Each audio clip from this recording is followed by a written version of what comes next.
Faut-il rendre hommage au président Chiani et au CNSP? Depuis juillet 2023, le Niger a connu de profonds bouleversements, tant sur le plan intérieur qu'à l'international. Avant cette date, soyons honnêtes, une grande partie du monde, y compris de nombreux Africains, était incapable de situer le Niger sur une carte. Ceux qui vivent à l'étranger savent exactement de quoi je parle.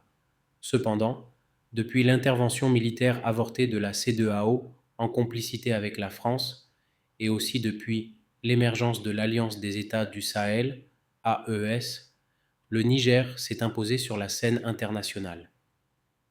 Il n'est plus seulement perçu comme un pays pauvre où la population lutte pour survivre, mais comme un État qui, malgré sa situation économique précaire, a osé défier des puissances majeures en expulsant les militaires français et américains de son territoire. Prenons un instant pour mesurer l'ampleur de cet acte. Il faut un courage inouï, une audace remarquable pour des chefs d'État de nations dont les économies restent marginales à l'échelle mondiale et qui, jusqu'ici, vivaient sous une indépendance largement théorique, sans même leur propre monnaie de demander le départ de forces militaires coloniales de son territoire. Historiquement, la France n'a jamais hésité à éliminer ou à renverser les leaders africains qui osaient se rebeller contre elle. Pourtant, le Niger a franchi ce cap. Inch'Allah pour de bon sans jamais de retour en arrière. Regardons les faits. Lorsqu'il y a eu des coups d'État au Tchad, au Gabon, ou même en Guinée, la France et la communauté occidentale est restée relativement passive, voire complice. En revanche, dès que le Mali, le Burkina Faso et le Niger ont pris leur destin en main, ils ont été immédiatement frappés de sanctions. Pire encore, dans le cas du Niger, on a même envisagé une intervention militaire, comme pour donner une leçon aux autres pays africains. L'insoumission ne serait pas tolérée. Expulser l'ambassadeur français et démanteler les bases militaires étrangères n'est pas un acte anodin. Peu de nations dans le monde osent un tel affront. Tout cela est à mettre au crédit du peuple nigérien, soutenu par les autres peuples sahéliens, mais surtout rendu possible par le président Chiani et le CNSP, par la volonté d'Allah. L'événement qui a le plus surpris, voire choqué, fut l'annonce de l'expulsion des troupes américaines. Lorsque cette décision a été prise, j'ai été sidéré. J'ai pensé, ils n'ont pas osé. J'avais des craintes légitimes. Concernant la France, je n'avais aucune inquiétude. J'étais même confiant de son départ, tellement nous étions prêts à en découdre. Mais les États-Unis, eux, représentent une menace d'une toute autre ampleur. Si la France peut être comparée à un scorpion, alors les États-Unis sont probablement le serpent le plus venimeux au monde. Ils vivent pour la guerre et par la guerre. Leur territoire est protégé naturellement par les océans Atlantique et Pacifique et leur domination régionale est totale.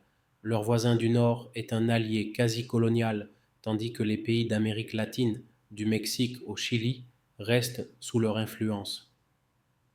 Militairement, ils sont presque intouchables et disposent du plus grand budget militaire mondial, 938 milliards de dollars américains, surpassant de loin ceux des 10 pays suivants réunis. Le budget militaire américain dépasse le PIB de deux premières puissances économiques africaines, qui sont l'Afrique du Sud et l'Égypte. Par ailleurs, avec plus de 800 bases militaires à travers le monde, ils occupent même des nations pourtant considérées comme développées, comme l'Allemagne, le Japon ou la Corée du Sud. Leur monnaie, malgré un recul historique, représente plus de 56% des réserves mondiales. Ils contrôlent les principales plateformes numériques, Google, YouTube, Meta, X, et leur puissance aérienne et maritime dépasse celle de la majorité des États. De plus, ils n'ont ni morale ni scrupule. S'ils décident de vous faire la guerre, ils trouveront toujours un prétexte. L'histoire en témoigne. Vietnam, Irak, Afghanistan, Syrie, Yémen, Somalie, Libye. Et pourtant, face à cette superpuissance, que dit le président Chiani et le CNSP? Quittez notre territoire et rentrez chez vous. Une déclaration que ni l'Allemagne, ni le Japon, ni la Corée du Sud n'oseraient formuler. Lorsque les États-Unis ont tenté de temporiser, Chiani leur a coupé l'approvisionnement et a invité la Russie à partager leurs bases militaires. Un acte d'une audace inouïe. D'autres décisions stratégiques prises en concertation avec l'AES méritent également d'être saluées. La sortie de la CEDEAO, le retrait de l'Organisation internationale de la francophonie, OIF, autant d'initiatives qui ont profondément modifié l'image du Niger sur la scène internationale. Pour cela, il faut leur rendre hommage. Les défis à venir. 2 voire 3 événements majeurs seront déterminants dans les mois ou années à venir. 1. La fin du franc CFA dans la région du Sahel. 2. L'adhésion de nouveaux États à l'AES, y compris ceux disposant d'un accès à la mer, afin de désenclaver la Confédération.